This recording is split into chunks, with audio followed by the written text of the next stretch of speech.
Here we are, and welcome to another episode of the Friday Night Movie Podcast. We have with us a quintuple threat. It's almost like I can't even count the number of talents that Rivkah Reyes has. Writer, actor, musician, singer, director, too. Comedian? Soon enough. I feel like coming any either way, minute, the list is so long. Comedian, about all of the things that Rivkah does. Comedian, because tarot card reader. Tarot card reader. Yeah, that's true. I think what you're getting at is that I'm a threat in general. Just a threat, but like, overall. The best kind of threat.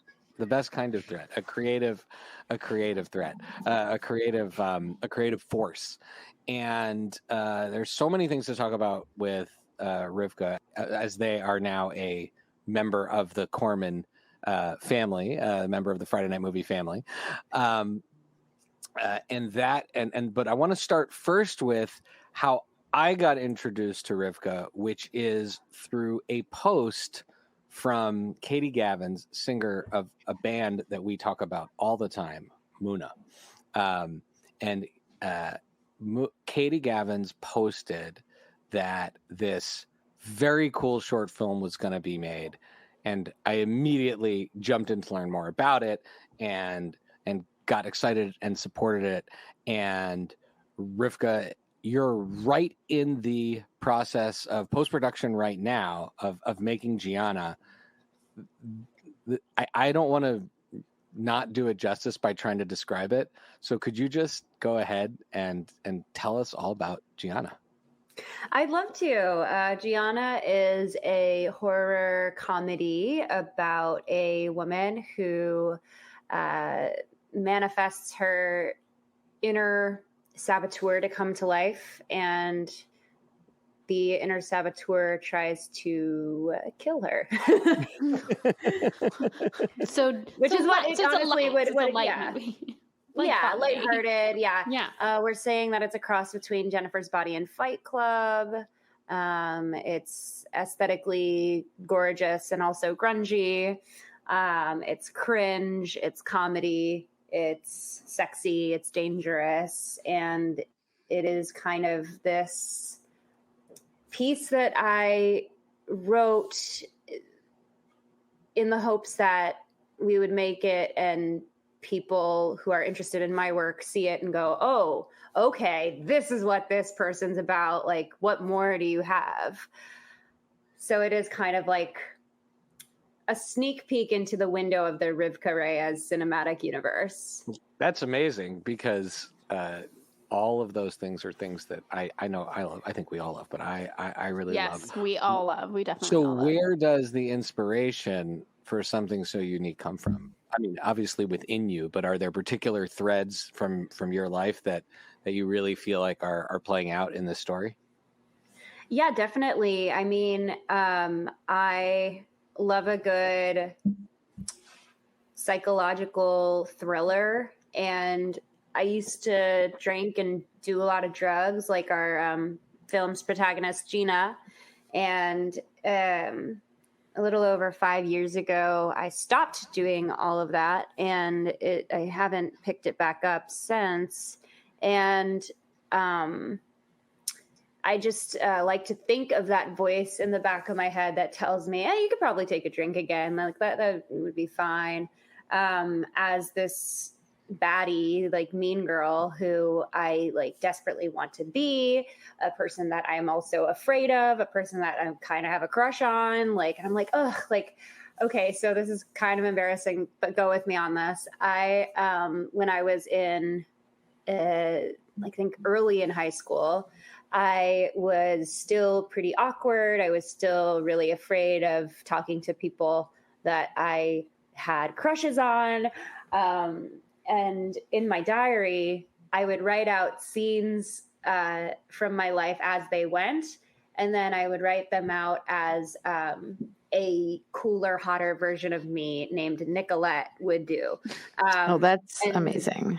So yeah, some would call it amazing. Some would call it like maybe signs of borderline personality disorder. But I like or extraordinary creativity. I mean, we're not that's therapists, what I call it. So we'll go with. I definitely I've definitely had a therapist try to diagnose me with borderline, and I don't relate to it. It's not a thing for me at all, especially like, you know, in early sobriety, you're going through drug withdrawal and like alcohol withdrawal, and you're probably going to be a completely different person if you know, continue to do the work. And as I've continued to like work on myself, like it literally is just like substance abuse disorder and like alcoholism that I have.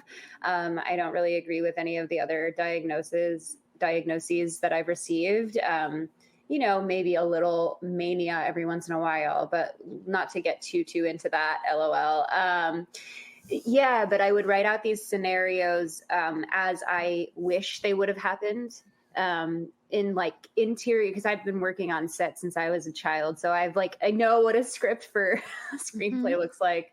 And this is like me at 14 writing like interior, St. Ignatius College Prep High School hallway. You know, I bump into redacted and at the locker, and redacted gently brushes my shoulder with it's like your own fan fiction. You know, literally writing my own fan fiction of myself. And Nicolette, or whatever her name was, I think it was literally Nicolette. I gave her like a cool posh like Gossip Girl name. High school that I went to was literally like a cross between Gossip Girl and Hogwarts. Very elitist, very snobby. I was definitely like the odd person out, and like having attention on me from having recently starred in a huge successful movie, and then coming into that school and people kind of knowing that I was on scholarship, like, you know, it was just like a weird vibe. And it was like a place where I could go to kind of just project what I wanted my life to look like. Little did I know I was writing short films, like, and then with Gianna, like when I was building this character, at first I was going to have her be kind of this like slovenly, like Rock of Love party girl kind of character with like big lip fillers and giant titties and, you know, bad hair extensions. But I ended up going in a different direction and making her like how I want to look, and giving her the body that I want to have, and giving her the wardrobe that I want to have. And that when I was in early sobriety, and when I was in my dorky, you know, freshman year of high school awkward phase, I saw girls like Gianna and was like, I want to be that girl. Because I think that is what that inner saboteur is. It's like this tempting, seductive voice that isn't always necessarily going to be like, you're a dumb piece of shit. Like, it's going to... It's smarter than that. Like, right. It's much smarter than that. Yeah. It knows how to get you. And it's not just like the traditional devil angel, right? That you always see on the shoulders, right? Do the good thing, do the bad thing. It sounds like it's more like a cult leader, like some sort of dangerous, seductive person who offers you these like wonderful things or treasures, but in exchange for your soul. Right. Like, exactly. No, that is exactly who it is. And having played a cult leader before in a musical, like I definitely, I think that is an archetype I wear really well. You know, it's funny because on set I had I had more ease playing Gianna, who is like a heightened, hyper feminine, hypersexual like version of myself, than I did playing Gina. But I think that's probably because Gina is like actually a little further away from who I am today. It is more of like it's more of like a ghost of a past self. Wow. So I'm curious then, the process of making the film for you, being that it comes from such a personal space of dealing with this inner saboteur, was it cathartic, healing? Was it something else entirely? Because you were saying that you do actually feel further away from the character that you wrote. That was shocking to me too. I was like, oh, like Gianna's going to be hard to play, but I actually was just like immediately dropped in the second I had the outfit on and the hair. Like I did end up having hair extensions for Gianna, but they aren't bad. They don't look like hair extensions. They look like my hair.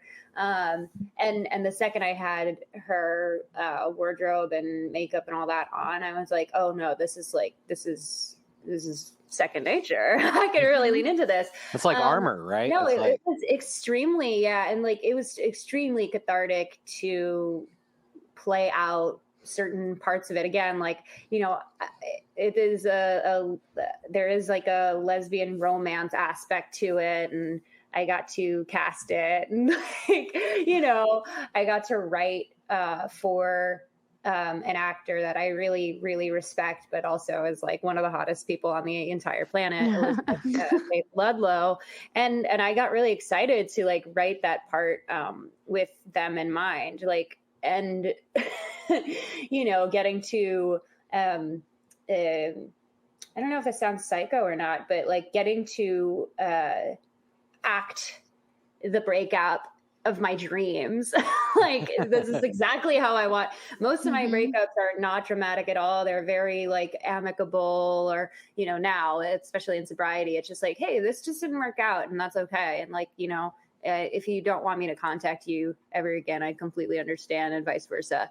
I haven't had like a screaming match breakup since I think college. But like getting to write a dramatic partnership uncoupling and getting to play that was actually quite cathartic for me. And getting to write a therapy session between myself and Margaret Cho, who plays my therapist. I was just going to get to Margaret Cho, by the way. That's such a legend, icon, genius that you got to work with. She's so good. Yeah. Especially as a therapist, that sounds perfect. Yeah. And like Margaret getting to Cho write my therapist. I'd love like, Margaret Cho as my therapist. Yeah. Well, she's not a therapist in real life. Right. Apparently. We all wish it's not a documentary. But like the inspiration for her character was that I was working with, before I had like great health insurance, I was working with a like therapy student who was all I could afford, because she was like $20 a session. And I was just like, this works for me. And you know, she would be like ordering Postmates in the background, and you could hear like her roommate like in the crowd of the session on Zoom. And I was just like, what's her life? Like, what is her deal? You know, she'd be like, oh, you shouldn't, you're not supposed to hear this. This is supposed to be private. Okay. Yeah. Go over there, Melissa. And I'd be like, that's crazy. So I was like, that is definitely the therapist that this protagonist would have. And who better to play that kind of like half-ass therapist than the legendary Margaret Cho. She was my first choice, as was Elizabeth. And I was really like blessed to have gotten my first choice for all of the cast. That's amazing. That's incredible. One of the things, and I'm sure it speaks. Hold on, can I say? I'm sure it speaks to the script. I'm sure when people read it, they wanted to be. Anyways, all to say, I'm very excited. I'm very excited to see it when. Well, and just if I could pull that through just for 1 second, because I started to interrupt you, but I wanted to say that we're being very polite, by the way, Rivkah. Yeah, most people we just talk over each other. The audience wants us to yell at each other, so just that we're behaving as polite, I think, as we've ever behaved for a guest. But just to pull on Becky's thread, I think that like what you were saying about the breakup and getting to write that and act that out, where better than in your own art than in real life, because like better to have it exist in this art space where you get to play all these different versions than have it actually invade your real life, where you clearly have worked very hard, and it's very admirable to be in the space that you are right now and let it happen in the art, which is, I think, great, because then everybody else gets to enjoy it too and kind of succumb to the saboteur a little bit. So I'm sure my partner and I were talking about this the other day, but like, we were watching a television program about lesbians where they're all messy and they all cheat on each other and they all fuck each other's friends and exes. And the L word? I think, Well, I wasn't going to say it. If that's what you think that show is, yeah, okay. Totally. Lily, protect people's professional courtesy. Oh my God, not me. I love the Lily has no filter. I love the show. I love it too. I watch it like fully. I watch that show every week. The second it comes out, I'm like, let's watch it. But we were watching it, and we looked at each other. I was like, I'm so glad we're not messy like these hoes. Like, I'm so glad we're not messy like that. But we know people in real life. Like, we know girls and queer, folks who are in the dating scene who are messy like that. Messy as fuck. Like, I know a girl who went to a birthday party she wasn't invited to and tried to fuck every single person that was there, including the birthday girl, but saved the birthday girl for last, which I'm like, interesting choice. I would have gone for the birthday girl first. And like, we looked at each other and we were like, thank God we're not messy like those characters and like some of our friends. But the beautiful thing is exactly what you said. Like, I get to be messy in my work. I get to write messy characters. I get to play messy characters. I get to, hopefully I get to play a messy lesbian on the L Word one day. I think that would be sick and like up my alley. Yeah. Sure. But yeah, I like to keep that drama and that mess for the stage and for the screen, and for the page that I'm writing on. And like, I like my music to, be kind of a lightning rod for my anxiety and my messiness and my characters that I write. Yeah. For, the various projects that are kind of just chilling in my Google Drive, waiting for somebody to give me money to make them, but I think there is like kind of a common thread with all of my characters that they are kind of this like, lightning rod for my bad girl, ghost of my past. I will say one more thing, just like one of my favorite acting coaches I've ever had. Her name's Audrey Francis. She's like from Chicago. She's the artistic director of Steppenwolf, and we work together there. She always says that acting is the one place that you get to fight, fuck, cry, kiss, cheat without any consequences. And I like that. Cool. So so we were talking about mental health. We were talking about this messiness. So on the Gianna funding page, by the way, which is seedandspark.com/fund/Gianna, Gianna. I'm not a very good speller. Did I get that right? Yeah, you got it right. And if you don't want to type all that out, you can just put Gianna.movie, and it's Gianna.movie, how movie spelled. And it takes you right there. Oh, great. So Gianna.movie. MOVIE. Thanks, Lil. I'm the worst speller of the three siblings by far.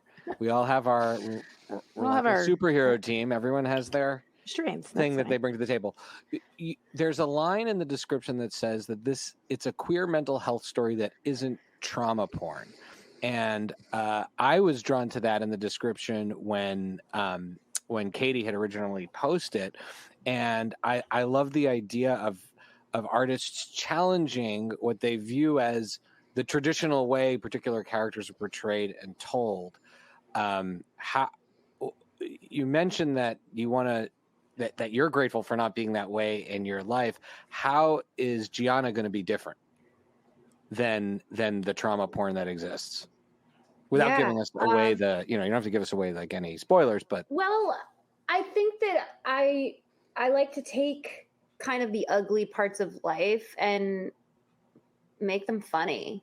I think depression's hilarious. Like it's insidious, and alcoholism, same thing. It's like insidious, but I look back now at some of the things that I did, said, texted, people that I did, like, and I laugh at my choices. And, there are some people that are so like, I don't know. I feel like they're just like blocked by their own trauma from enjoying anything. And I don't need to see another like lesbian going through mental illness, psych ward, trauma, in media at all. Like, I don't need to see that, and I definitely don't need to create it because that's not my experience of it. My little grippy sock vacation was really fun and really weird.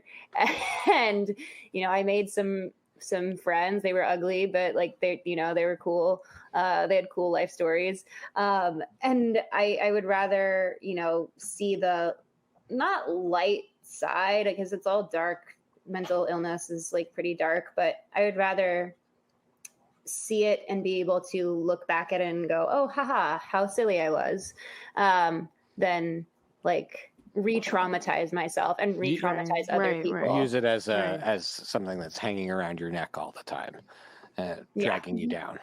So you mentioned, like I early on in my recovery journey realized that, like, while I'm not responsible for some of the messed up stuff that happened to me, I don't have a part in it necessarily. What I do have a part in is like using my trauma as an excuse for years and years to be a bad girlfriend, to be a bad student, a bad daughter, a bad friend. And then I would go, oh, it's just because of my childhood trauma, or it's just because I did, I had this horrible thing happen to me in a relationship. And moving forward, I don't want to be that person who uses the bad things that happened to me as like an excuse to stay a shitty person. That's so inspiring. And I feel like, I mean, more excited to see how Gianna's going to inspire other people that way, right? That's where I feel like we're going here. Maybe, I don't know. Yeah, absolutely. And I appreciate the not taking yourself too seriously, in the sense that you can get a serious message across, and I think it's a lot harder to do that through humor and a bit of comedy or horror comedy or something that appears lighter, but the message is just as important as serious. And if you were to see it in sort of this overdone tragedy, and it's even, I think more artistically difficult to do that, but very appreciated for audiences who will get to enjoy it and receive your message at the same time, which is pretty cool. So you mentioned working with Elizabeth Faith Ludlow, who is extremely talented and amazing, and is in a show that I loved, but maybe I just talked about this on another podcast, my favorite musical moments in movies and TV.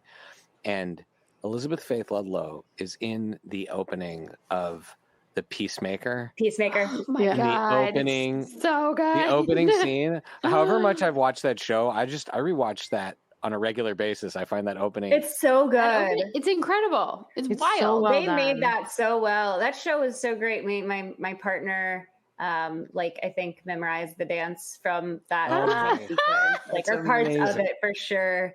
And was like, they did this on purpose. They did this so people would do TikToks with the opening dance. James Gunn knows what he's doing, and Elizabeth Faith Ludlow has the great middle finger dance move, which is just one of the coolest.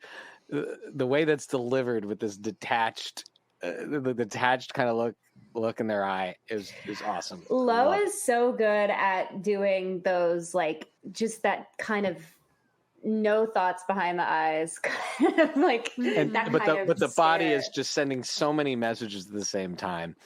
So I love music and movies, and I discovered because you posted that you were in a film called Onyx the Fortuitous and the Talisman of Souls, which was just at Sundance.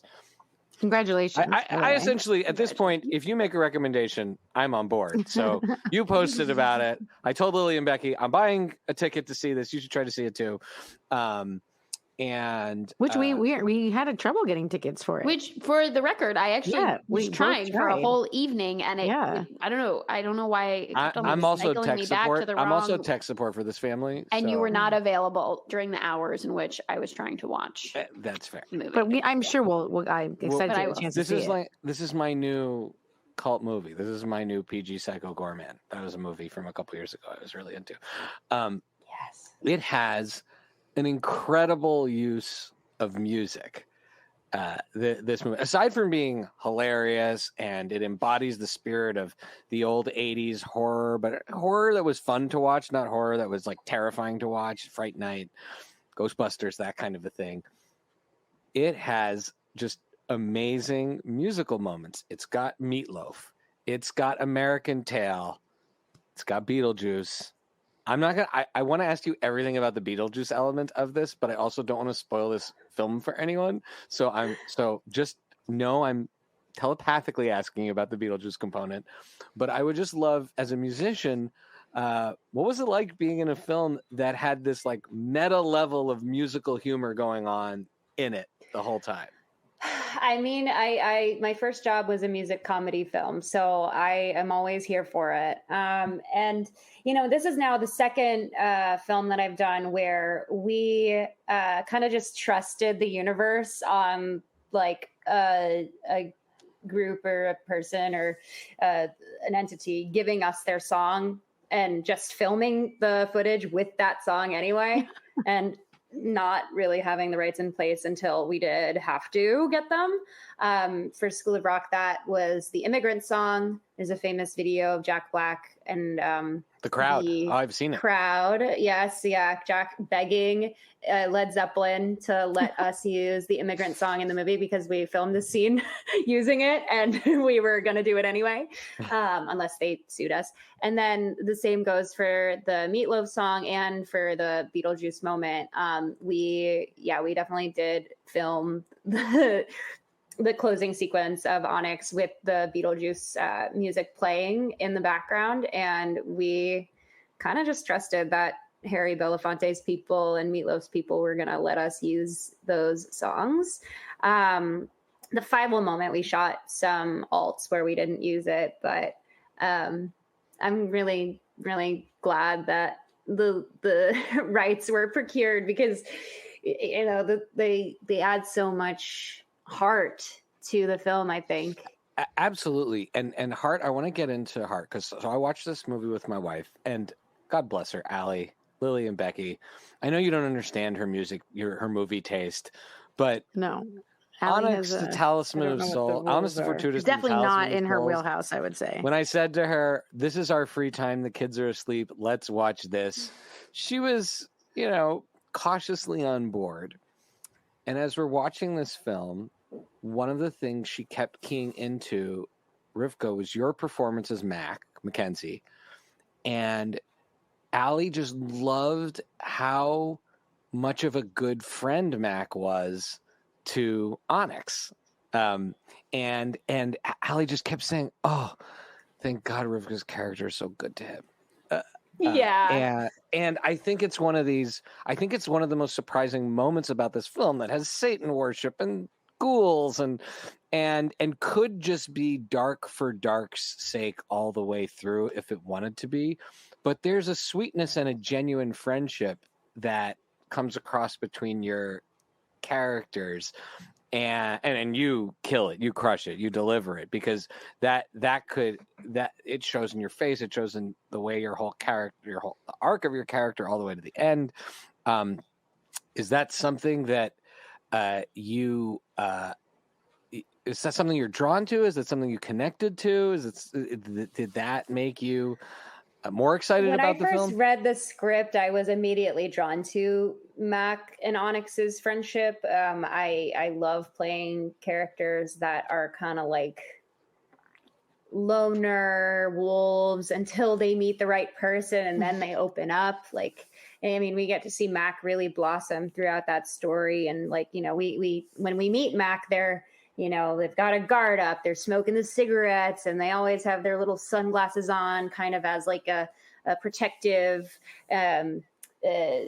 force field against other people's energies, because Mac is, before they're even diagnosed as like a mystic and a witch, they have like a strong sense of intuition where, they can pretty much immediately tell that something's up with this Bartok and Farah and the house and the retreat of it all. And I feel like Mac is a good foil to Onyx because Onyx is so high energy and so like mile a minute, says a lot. Mac Naive doesn't say too. much. Naive, optimistic. Max For is sure. great balance. I want to see them continue to solve mysteries together. I do too. I mean, we've without spoiling anything, we've set you guys up for a sequel. So who knows? Who knows what'll happen? I mean, I hope we get a sequel.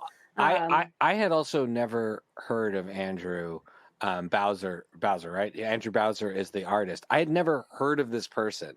So, and I watched your panel at Sundance where everybody talked about their entryway into this world of Andrew Bowser, and you had seen his YouTube videos before, and maybe other people knew him, but I didn't know this character existed. I now, of course, am deep into the YouTube channel. Yeah, deep into the lore. Yeah. I have no doubt. Very much Shai your bag, has. Shai. So Shai's called in sick today from work to just watch these YouTube videos.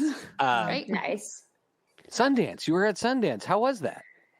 It was so fun. I mean, I had never been. The last time I've gone to like a huge film festival like that, where, you know, I'm running into like Daisy Ridley and Jimmy Simpson and like these people that I like admire so much on the street. And it was Toronto Film Festival 2003. So, you know, It's been a minute. It's been a minute and it was a big deal for me. And I brought my partner and me and Melanie Chandra, who played Jess Minder, and Arden Marine, who played Shelly. We got like an Airbnb together near Park City, like right near downtown. And we just did all the things that you do at Sundance, mostly going to lodges, like branded lodges, and getting some swag.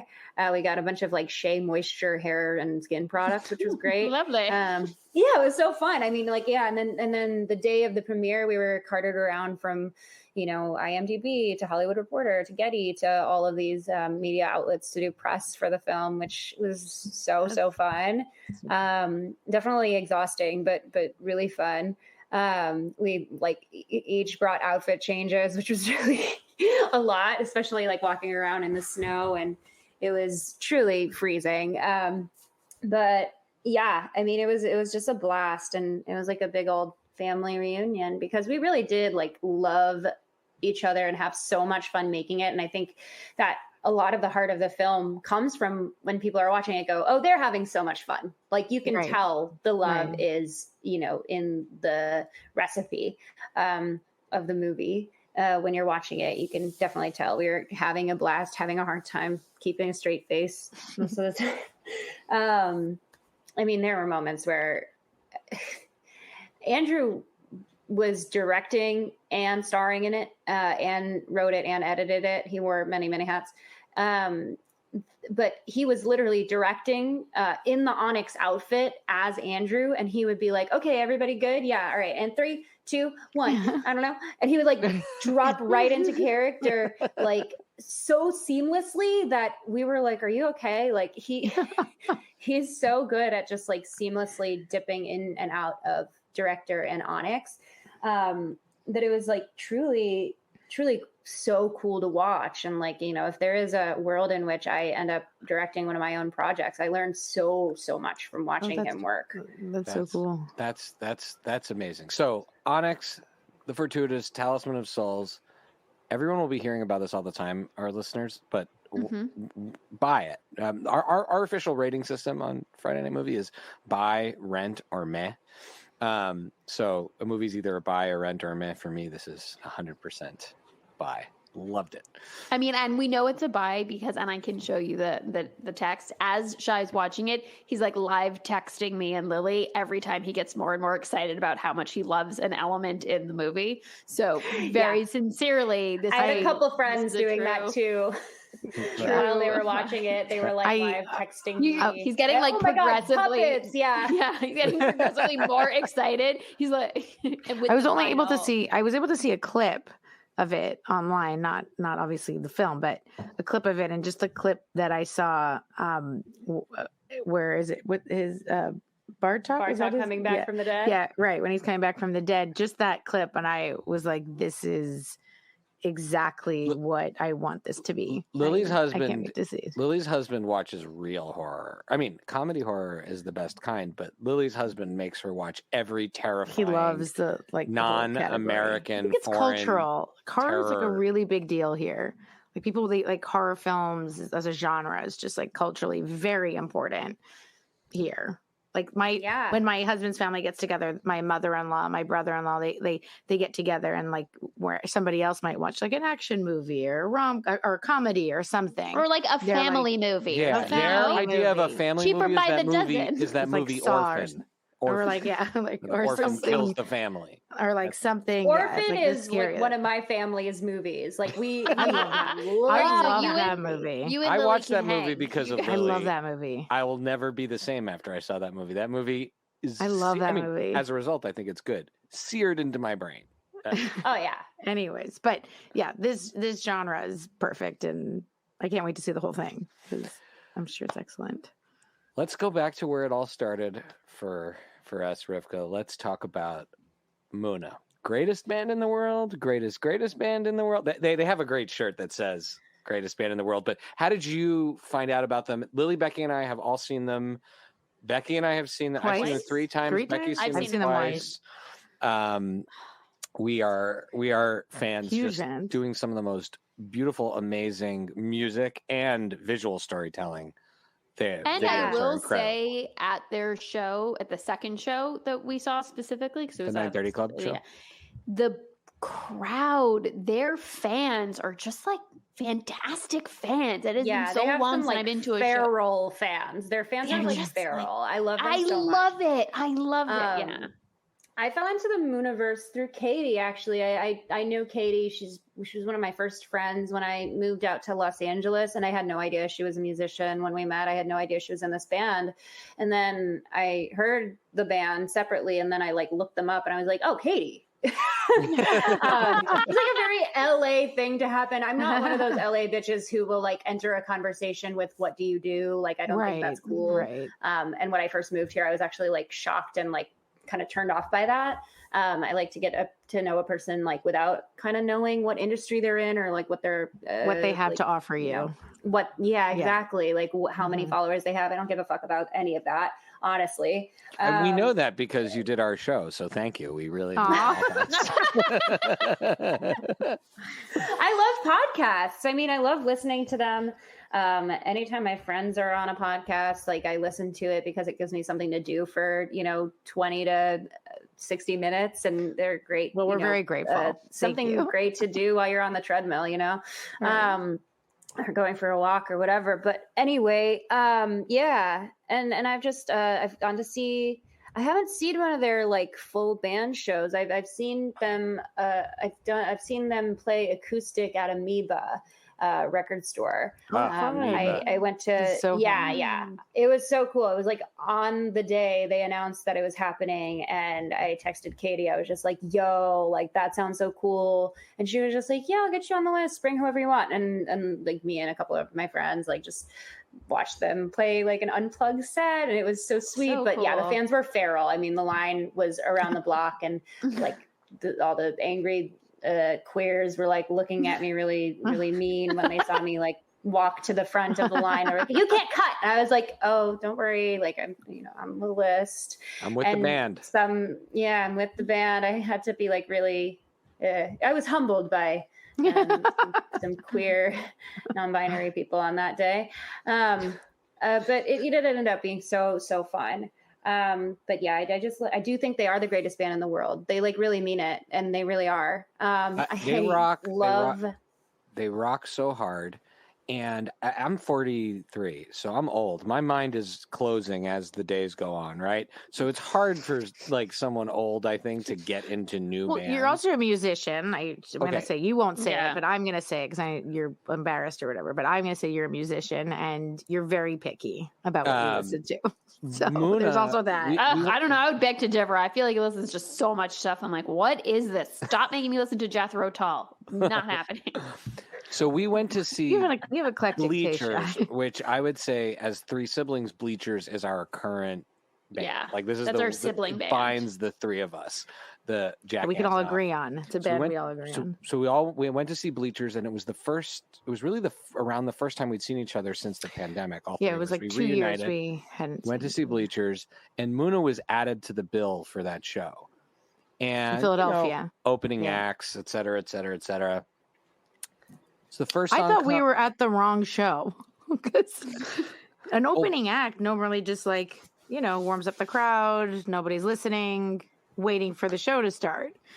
But and then with it by the second half of the second song, us included, everybody is up standing. I was like, are we at the right venue? It was wild.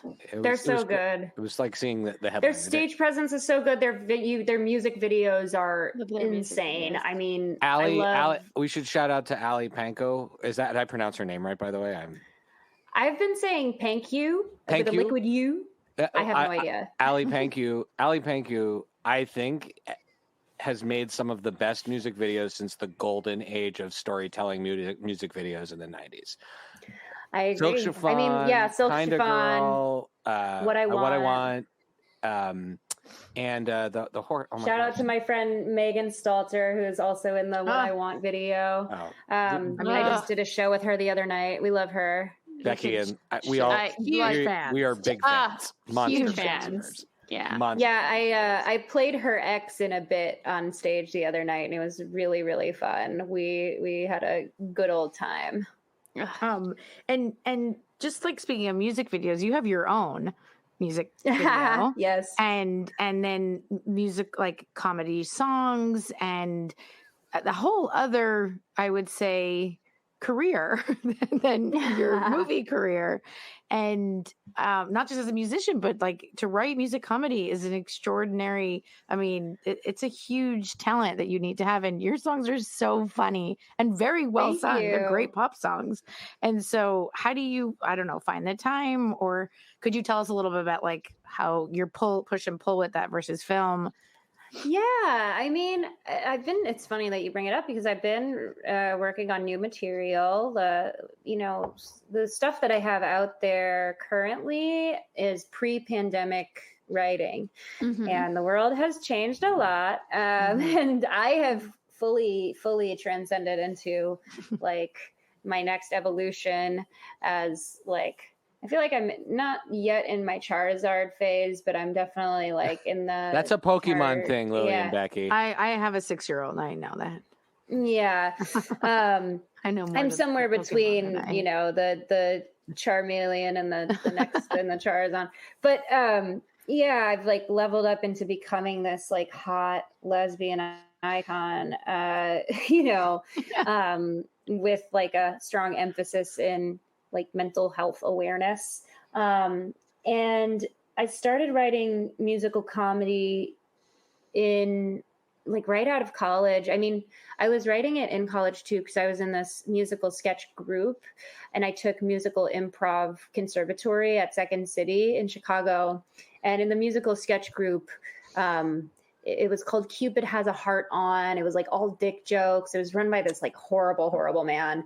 And because my writing was a little too feminist, like my numbers would often get cut from the show. And so what I would do is repurpose those as solo pieces and perform them at other venues, and eventually got hired by Second City to write a couple of reviews with them.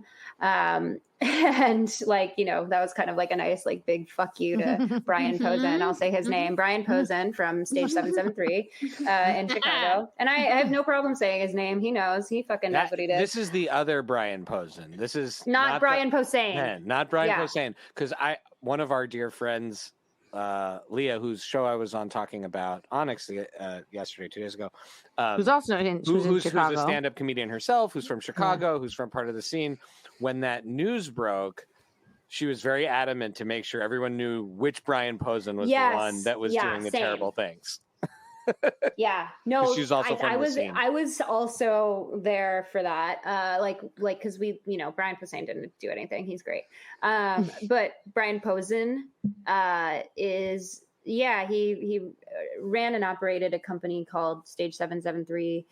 and was one of the program heads at Second City. And he was like a serial student fucker,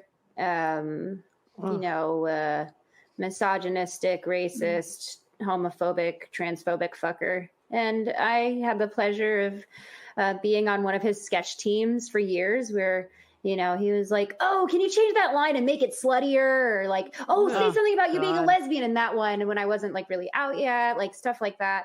And ultimately I walked away, and then he was like, oh, of course you would. You have a big ego anyway. And I'm like, hilarious. And I started just using, the stuff that was cut from our show that I wrote that was deemed too feminist or, too dark. And performing it at open mics and alt comedy shows, variety shows in Chicago, and ended up really loving that for me. And I went on Bring the Funny with one of my songs that was deemed too feminist for Cupid Has a Heart On, and Chrissy Teigen and Kenan Thompson told me how smart it was, and how Jeff Foxworthy was even like, yeah, I love that, like, hell yeah. He didn't make it past the first episode, but that was like a nice, like, it felt very good to have that's that. awesome. So we know we only got a couple minutes left, and we want to ask you some of your own movie taste questions. So the first question I want to ask you is, what is a question you want to know to identify people's movie taste? Like, my question is always, what is your favorite music movie moment? Mine is that thing you do when they first hear their song for the first time, like that, on the radio. Like, that just blows my mind every time. But what's a question you want to ask people about movies, or you can say television too? I always ask people like what character they first saw themselves in.